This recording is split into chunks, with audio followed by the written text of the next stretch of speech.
আমার সমাধি ফুলে ফুলে ঢাকা, কে বলে আজ তুমি না? তুমি আছো মনে বলে তাই, তোমার সমাধি ফুলে ফুলে ঢাকা, কে বলে না তবে না? তুমি আছো মন বলে না। রানী তুমি একই শোনালে তুমি যদি আমার আগে চলে যাও আমায় কে ভালোবাসবে? স্বামী গো, সিঁদুর নিয়ে যেতে পারলে আমাকে সত্যি বলবে, আর সিঁদুর রেখে যেতে পারলে তুমি চলে গেলে আমাকে অসতী বলবে। তাই আমি আমি আমি কি বলছি জানো? তুমি আমাকে আশীর্বাদ করো, আমি যেন তোমার আগে যেতে পারি, আর এই চুপুরটা আমাকে দিয়ে দাও। তোমার সমাধি ফুলে ফুলে ঢাকা, কে বলে আজ তুমি নাই? মনে বলে আজ আছো তুমি। তোমার সমাধি ফুলে ফুলে ঢাকা, কে বলে আজ তুমি নাই? তুমি আছো মন বলে মন বলে তুমি আছো তা। জীবনের আশা কত চলে যায়, ভালোবাসার আগুন কেন নিভে যায়? সুরেরই ঘরে ভেঙে গেল কত সুরের বাঁধ, মনে বলে আজ আছো তুমি। মন বলে তুমি আছো তাই, তোমার সমাধি ফুলে ফুলে ঢাকা, কে বলে যার তুমি না? তুমি আছো মন বলে তাই, তুমি আছো মন বলে তাই। শোনা, এই আসল কথাটা শোনা গেল গৌরহরি নিজে ভক্তগণকে বললেন, চুপুর মানে নিরাকার আর কাপড় মানে সাকার। এতক্ষণ ভক্তজন যে কথাগুলো শুনলেন কাপড় আর চুপুর, চুপুর বলতে নিরাকার। ইসলাম ধর্মের মানুষ নিরাকারকে পুজো করে আর আমরা সাকারকে পুজো করি। বোঝা গেল? নিরাকার বলতেও বস্তু আছে, তবে নিরাকারকে দেখতে যতক্ষণ না পাই তখনই তাকে বেশি করে ভালোবাসতে ইচ্ছে করে, আর সাকার প্রতিনিয়ত দেখতে পাই বলে তার প্রতি আমাদের ভক্তি শ্রদ্ধা অঞ্জলিগুলো কম। হরি হরি বল। এই তো ভগবান বসিয়েছেন, তার চন্দ্রাতপ নেই, কিন্তু তাকে চন্দ্রাতপে রাখতে হবে। আপনি হাজার প্যান্ডেল করলেও কিন্তু প্যান্ডেলের উপরে পাখি বসছে, তাই তার জন্য স্টাক করে চন্দ্রাতপ করে রাখতে হয়। হরির বাসর এটা ফুল দিয়ে করতে হয়, নালে নতুন বস্ত্র দিয়ে করতে হয়। ছত্রপথের মধ্যে তিনি থাকেন, দেখেন না নারায়ণ, চারটি নারায়ণ আছে। একজন নারায়ণ যে শুয়ে আছেন তার মাথার উপর দিয়ে সাপ কেমন ফোনা ধরে দাঁড়িয়ে আছে। কেন ধরেছে? তার কারণ অপরের জ্যোতি দৃষ্টি যেন আমার গোবিন্দের উপরে না পড়ে। শুধু এটা নয়, আবার দেখুন বৃহৎ কৃষ্ণ সারাবলি বলে গেছে, শ্রীমদ ভাগবত বলে গেছে, যখন কৃষ্ণ জন্ম নিল দৈবকীর উদরে মথুরাতে দেবগণ পুষ্পবৃষ্টি করে। বসুদেব রাখি আইল নন্দের মন্দিরে, নন্দের আলোই কৃষ্ণ দিনে দিনে কি গো দিনে দিনে বাড়ে। ওরে বাড়ার আগে বসুদেব কোলে করে নিল, আর যমুনার জলে দেখো কৃষ্ণ হারিয়েছিল। হুচুটকে পড়ি লোকে জলের তলে যায়, বসুদেব হাগোপাল বলে খুঁজিয়া না পায়। হেন কালে যমুনা যে তারে নিয়েছিল, দেবে না বলে বায়না করেছিল। কৃষ্ণ তখন ছলনা করি বলে যত্ন করি, আজকে আমায় ছেড়ে দাও কথা দিলাম হরি। দু বাহু তোমার কাছে রাখি আজে যাব, কৃষ্ণ অবতারের শেষে তোমায় দেখা দেব। আমি আর রাধা রানী দুজনে আসিব, প্রেমানন্দে হরি বলে সকলে দেখিব। যমুনার তটে দেখো পার করাবো ভাই, সেদিনই আমি তোমার কোলে কান্ডারি হব তাই। রাধা রানী কোলে লইয়া ভাসিতে ভাসিতে তোমার চরণে আসি আর যুগল চরণেতে। কৃষ্ণ সারা বলির কথা অমৃত সমান, যাহারা শুনে রে ভাই অতি পুণ্যবান। সারা বলি খুললে দেখো দেখতে পাবে ভাই, সঠিক কথা বলে যাই কখনো মিথ্যা বলি নাই। চাঁদবদনে সবাই মিলে হরি হরি বলো, চরণ ধুলি দিয়ে সবাই আশীর্বাদী বলো। হৃদয় গৌর প্রেমানন্দে হরি বল হরি বল হরি বল। কৃষ্ণ সারা বলি খুলবে দেখতে পাবে, বৃহৎ কৃষ্ণ সারা বলি। এই সারা বলিতে লেখা আছে যখন কৃষ্ণকে নিয়ে গিয়েছিল বসুদেব, মত করি তু অভিমানের বন্ধে, झूठी तेरी शान रे, मत कर तू अभिमान। मत कर तू अभिमान रे बंदे, झूठी तेरी शान रे, मत कर तू अभिमान। मा पधानी धानी धानी पाम ग रे ग म पा ग म रे ग रे सा ग प ध नि सा नि ध प म सा सा नि नि ध प म ग रे सा।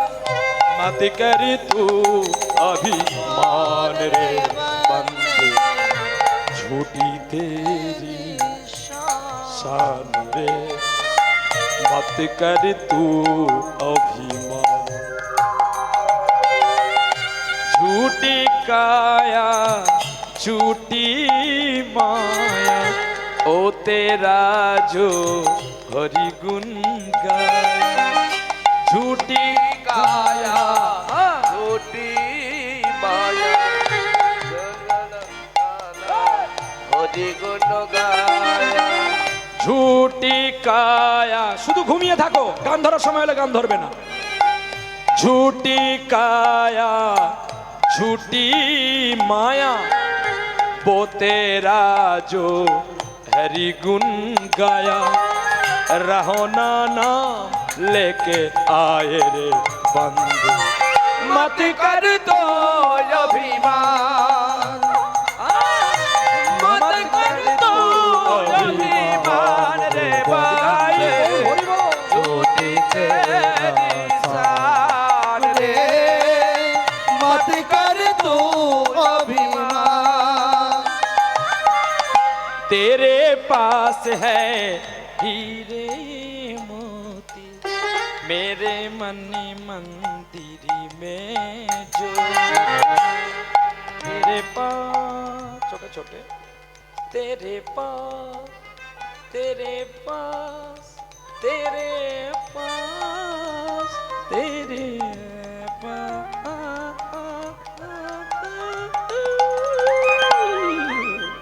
तेरे पास है हीरे मोती, मेरे मन मंदिर में जो।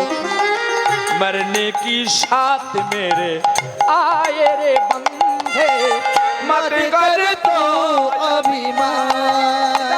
गौर हरि बोल। मत कर तू अभिमान रे बंदे, झूठ तेरे शान रे, मत कर तू अभिमान। मत कर तू अभिमान रे बंदे, झूठ तेरे शान रे, मत कर तू अभिमान। অভিমানের দরবারে দাঁড়িয়ে থাকলে থাকলে কৃষ্ণকে পাওয়া যায় না, কৃষ্ণকে পাওয়া যায় না, অভিমানের দরজা না খুললে ভগবানের কৃপা হয় না, কৃপা হয় না, যদি ধর্মতলায় না যাস ভালো পুতুল পাবি পাবি না। কিরে মা, একটু আগে বের হেসেছিলি, এবার চোখ ছলছল করছে। বল, বাবা মাকে কতবার প্রণাম করিস? করিস না। করলে সঙ্গে সঙ্গে অ্যান্সার উত্তর আসতো। তোরা করিস? কবার করে করিস? একবার করে? কখন? বল না মা, কল। তুই দেখবি দেবো, তুই কবার করিস? ও গানে আসার সময় আমাকে প্রণাম করে কেন বলো দেখি? মাল নেওয়ার জন্য। দুদিন আগে যখন ও আমাকে বলেছিল, আমার নিজের ভাইপো, দাদার ছেলে, বংশের বড় ছেলে, আমি ঘুমিয়ে আছি, বৌমার সঙ্গে ফোন হচ্ছে, আপনারা সকলে বিয়ে ঘরে যাবেন, কিন্তু কবে যে বিয়ে করাবে আমাকেও এখনো বলেন। হ্যাঁ, বলছে কাকু খেয়েছে, তুমি খেয়েছো? তারপর আমি তো ঘুমিয়ে পড়েছি। তারপর যে কতক্ষণ কি কথা বলছে রয়েছে, সেগুলোকে আর কাকু বাবা হয়ে শ্রবণ করা উচিত? নিশ্চয়ই না। আমি আমার সত্যি সত্যি ঘুমিয়ে পড়েছি। শিষ্য বাড়িতে হোগলডহরিতে আমি ছিলাম, ক্ষুদিরাম নস্কর বাবুর বাড়িতে, আমাদের কানাই বলে আশ্রমে উনি দীক্ষা নিয়েছেন গুরুজির কাছে। তো শুয়ে পড়েছি, কোনোদিন আমার কাছে ঘুমোয়নি, আজকে দেখছি যে আমার কাছেই ঘুমিয়ে পড়েছে। উনি যাই হোক, খোকা ঘুমিয়েছে। দিয়ে তারপরে দেখি আমার যখন ঘুমটা ভেঙে গেছে, 3:30 দিকে ঘুমটা ভেঙে গেছে দুপুরে বিকালে, তখন আমি যখন দেখি না আমার গায়ের ওপর ওর দুটি পা, আমি বলি আমার কাছে তো কেউ ঘুমায়নি, কে আমার কৃপা করে চরণ ধুলি দিল? যখন দেখি না বাবু সোনা শুয়ে আছে, আমি বাবাই বাবাই একটু পাটা সরা, আমি নিচে যাব। তখন ধর্ম করে উঠে পড়েছি, উঠে পড়েই আমাকে প্রণাম করতে শুরু করেছে। আমি হয়েছে, তুই আজকে প্রণাম করছিস, আজকে আমার গায়ে পাটা তুলেছি, তুই যে কত আমাকে লাথি মেরেছিস ছোটবেলা। এইটা একদিন আমি খেতে বসি, জানো, আমার ডালের বাটিতে পেশাব করে দিল।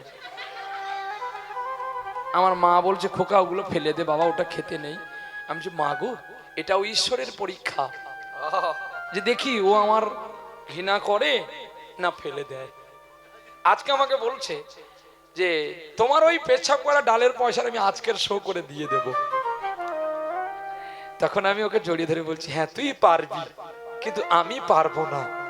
তুই দিতে পারবি, আমি যে নিতে পারবো না রে। হরি বল, হরি বল। তুই দিয়ে দিতে পারবি, আমি কি পারবো নিতে? আমি পারবো না রে, কারণ তোর জন্মটা আমরা দেখেছি, আমার জন্ম কিন্তু তুই দেখিসনি। দিতে যদি হয় সেদিন দিবি যখন আমি আর গাইতে পারবো না, যেখানে একটু হরিনাম হবে আমায় একটু সেখানে নিয়ে যাবি। মা তো চিরদিন থাকে না, মা তো কারোর কাছ থেকে কারোর কাছে যায়।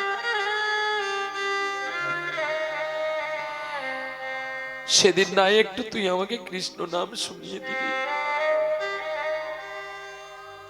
তাই ধর্মতলা হচ্ছে বাবা মা। আমরা সারা জীবন উল্টো ডাঙার ধরে পথ চললাম। উল্টো ডাঙা মানে বাবা মাকে মানলাম না, গুরুজনকে মানলাম না, সাধুগুরু বৈষ্ণবকে চিনলাম না, আমরা চিনলাম শুধু সুন্দরী নারী আর অর্থ।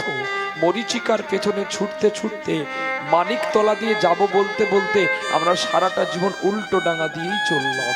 কেউ আমরা ধর্মতলায় যেতে পারলাম না। ধর্মতলা বলতে একটা সুখের সংসার, যেই সংসারের মধ্যে হরি মন্দির থাকে, যেই সংসারের মধ্যে গোবিন্দের ছবি থাকে, যেই সংসারের মধ্যে শান্তি শৃঙ্খলতা বজায় থাকে, আর সেটাকে বলা হয় মানিকতলা।